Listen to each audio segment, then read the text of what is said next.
ক্ষুদ্র ক্ষুদ্র সংকীর্ণতা ভুলে দেশ ও জাতির বৃহত্তর স্বার্থে আমাদের কাজ করতে হবে।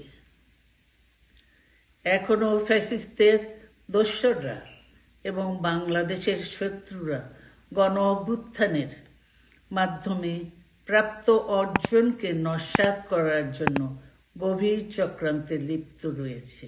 ইস্পাত কঠিন ঐক্যের মাধ্যমে জনগণকে সঙ্গে নিয়ে এবং চক্রান্তকে ব্যর্থ করে দিতে হবে।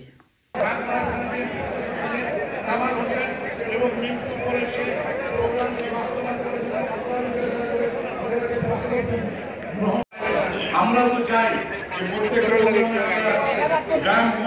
লোকজন নিয়ে গিয়ে, কিন্তু আমাদের এই মূল্যবান কথা শুনলে দলের উপকার হবে।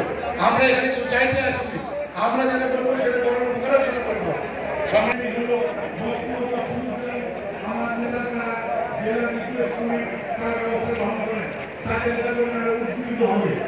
আমার অনুরোধ রইল আমরা নেতৃবৃন্দ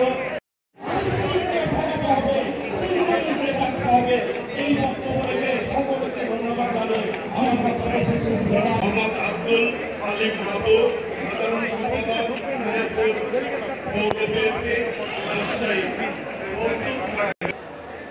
প্রধানমন্ত্রী আমাদের নেতা তারেক রহমান সাহেবের আজকের এই উদ্যোগকে আমরা তৃণমূল পর্যায়ে করি, যেখান থেকে এই জাতীয় প্রোগ্রামে বা এই জাতীয় নেতৃত্বের সাথে বক্তব্য দেওয়া আমাদের কোনো সুযোগ কখনোই হয় না।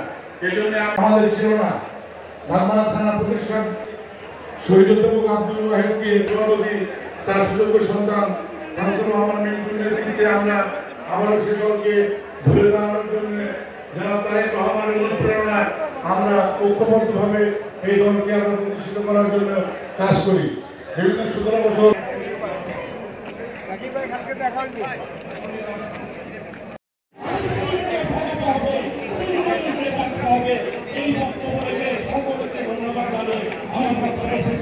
মোহাম্মদ আব্দুল আলিম বাবু, সাধারণ সম্পাদক,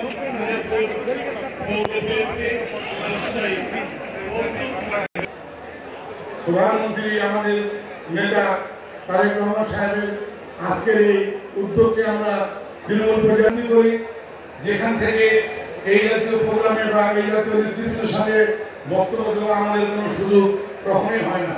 এই জন্য আমাদের ছিল না ধানমারা থানা প্রতিষ্ঠান শহীদ অধ্যাপক আব্দুল ওয়াহেদকে সভাপতি, তার সুযোগ্য সন্তান শামসুর রহমান মিন্টুর নেতৃত্বে আমরা আবারও সে দলকে ঘুরে দাঁড়ানোর জন্য যারা তারেক রহমানের অনুপ্রেরণায় আমরা ঐক্যবদ্ধভাবে এই দলকে আমরা প্রতিষ্ঠিত করার জন্য কাজ করি।